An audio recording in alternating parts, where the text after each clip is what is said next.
Hi, my name is Lauren, and in today's video I want to share a bit of advice on starting sixth form and starting A-levels. I got 4 A stars in A-levels in biology, maths, art and EPQ, and I know that a lot of people will be starting year 12 very soon, so I thought I would make a little video about my advice so that you can get the best start going into sixth form. So a little bit about my sixth form experience before we get started on my advice and things I wish I knew. I did maths, biology and art, and then I did an EPQ in biophilic design. I'm going to be starting architecture at university in the next couple of weeks, and so I feel like I've got a lot of experience on applications and A-levels and stuff, which I would love to share with anyone who would like to listen, really. One of the biggest questions is, what is the jump between GCSE and A-levels? And I think this was something I was a little bit nervous about going into it. And honestly, in terms of difficulty between GCSEs and A-levels at the start, it's a very smooth transition. I feel like, particularly for my subjects with maths and biology, content at the start of year 12 isn't necessarily harder. There's just a lot more of it and you go through it faster. It's not something to necessarily be worried about. The first couple of months of sixth form, you will be just setting the foundations, going over a little bit of GCSEs, but mainly setting the foundations of your knowledge, so that then when you move on to more difficult topics nearing the middle and end of year 12 and then year 13, you've got that good foundation of knowledge so that you can learn the more difficult concepts. I think there is definitely a bigger jump from year 12 to year 13 than year 11 to year 12, which is why in year 12, despite it being a lot of fun, I would definitely advise you to take your studies seriously and not just think, oh, I can leave it until year 13, I don't need to revise in year 12, I can just make it all up in year 13, because quite simply there is just not enough time.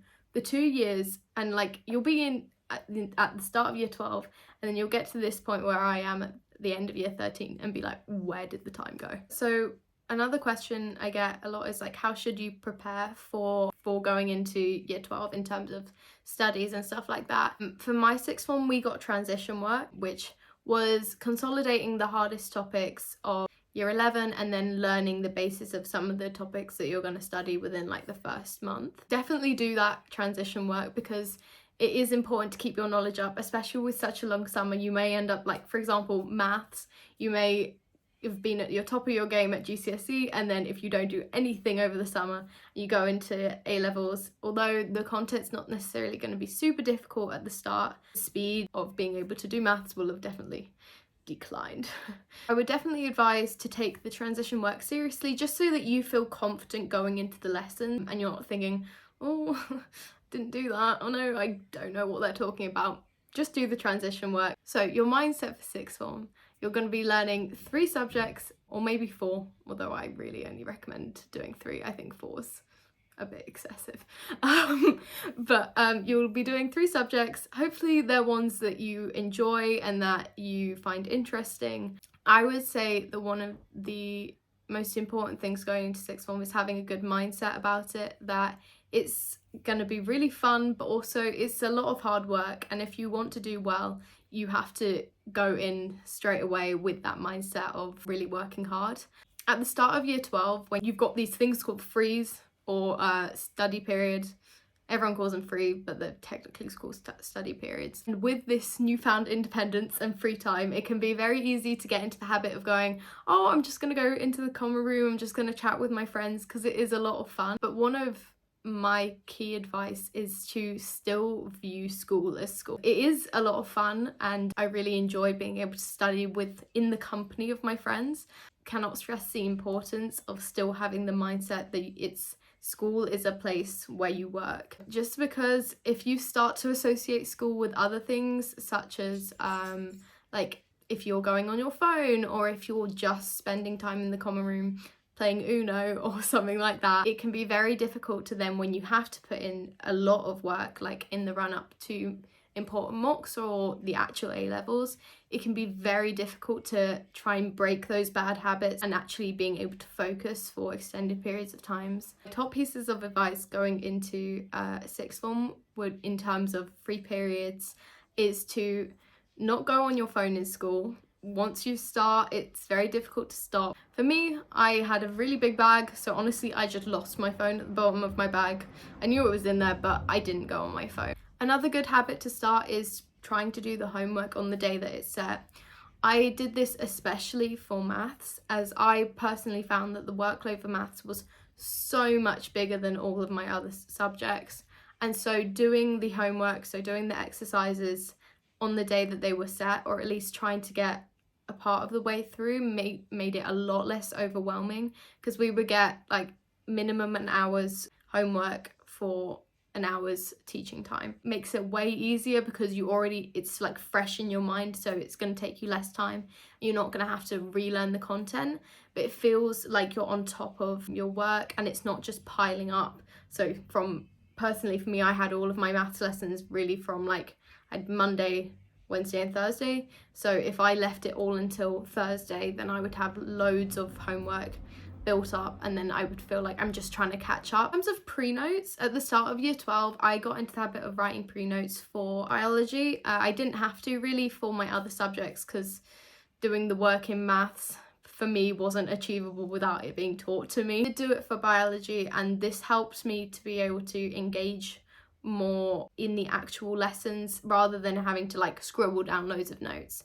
Just because there is so much content, being able to have your nice pretty notes, it means you can, do your diagrams, highlight, whatever, before the actual lesson, so that in the lesson you can be listening to the teacher rather than focusing on writing down notes. Going back to free periods, I touched on it a little bit. I don't think free periods should be called free periods, because they're not meant to be free. You should be using that time effectively working, doing your homework, and also doing work on top of that, revising. And I honestly think in year 12 it is achievable, not necessarily when you have tests, but if you are using the free periods that you have, you won't then necessarily have to do that much work after school, which is good because it means then you can do other activities which are actually fun. And you can have a more balanced life during sixth form, because if you are spending your whole day in school when you've got frees just chatting and not doing that much, then that means you just have to do the work at home, and it can feel like your whole life is in school. So I would say during these free periods, make sure that you have a rough plan of what you're going to fill those hours with. Go onto websites like physics and maths tutors and get started on exam questions early, as one of the biggest differences between GCSEs and A-levels is definitely exam technique, and it's super important. I would almost say more important than understanding the actual content in some ways, especially for subjects like biology, where you could learn the entire content and still not get good grades because you don't understand the exam technique. Same kind of line as free periods is guided learning. So your school may not have it, but in my school we had 2 hours a week where we basically had to be sitting in a room in silence, and then there was a teacher at the front. Although you will groan and you will not like guided learning, because nobody likes guided learning, it is a really good opportunity to be super focused and do an hour of solid work. And for this, just like with your frees, knowing what you're going to do for those hours is just so much easier. Coming in with a plan, so printing off exam questions or knowing that you're going to cover and do pre-notes for a chapter of the textbook means that you can use this time most effectively. I mean, I had guided learning on the last lesson on a Friday, which when I saw my timetable, I was like, oh wow. But then I ended up actually using that time, which I probably, if I didn't have guided learning, a lot of the time I would have probably just been too tired from the week and just done nothing in that hour. But it meant that during that hour that I would have been wasting, I actually did EPQ during that hour. So I used that time that I would have been wasted effectively because I had to be sitting in that room. Now, this my opinion on study leave may be a little bit controversial, but I am completely against it. So in sixth form, you may get the opportunity to have the morning off or the afternoon off and not come into school until later, just because of the ways that your frees align. I would honestly advise you so much against doing study leave, just because 9 out of 10 times, if you have study leave in the morning, you are just going to sleep in and you're just going to waste those hours or procrastinate and not actually get the work done. like you would be doing in school. Also, I think that having study leave really reduces your resilience to a school day, especially then when you're going into those exam periods and you actually need to be spending like the full 6 hours a day or more studying. If you've been getting used to going home early or not going into school at like the normal time, having a normal school day, a normal school week, it's just harder to get back into those habits. Some people, study leave will work, but you do have to be really disciplined. And if you're honest with yourself and you know that you're not going to be using study leave effectively, just don't give yourself the opportunity to procrastinate. So now a fun topic, sixth form fashion. That was one of the things I was actually most excited for when starting sixth form. Being able to wear your own clothes. Obviously we have limitations on dress code and stuff like that. But I would say in terms of what clothes to buy, prioritize comfort over everything else, I would say. Just because you don't want to be uncomfortable in school. You're literally in there for 6 hours working, sitting down the whole time. So make sure that you're wearing clothes that you feel comfortable in and confident in. So for me, I wore the majority of the time in year 13 because I actually found trousers that I liked. I wore 2 pairs of trousers and alternated between them. Got them from Bershka. I also got clothes from Mango and stuff like that. But again, it's really not that big of a deal. No one really cares what you wear. No one's going to be like, oh, she's worn the same jumper twice in a week.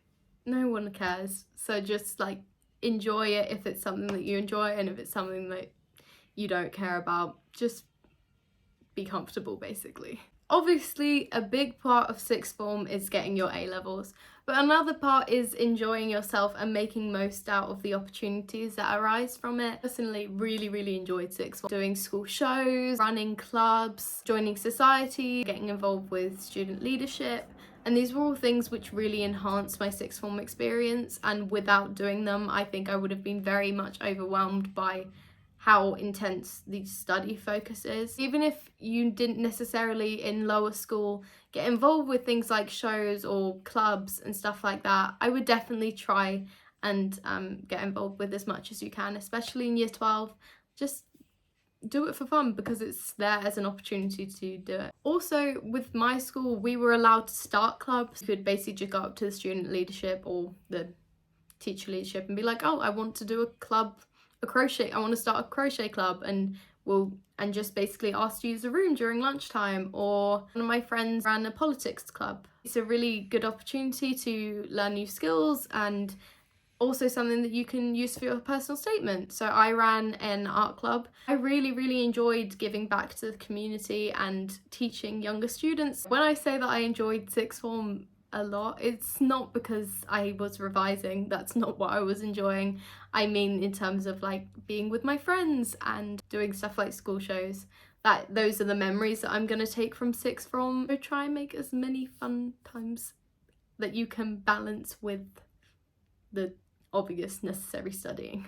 One of the things that I was most shocked about when going into sixth form was how much it felt like they were trying to get rid of us. Like, we stepped through those doors on the first day and then they were talking about applying to uni.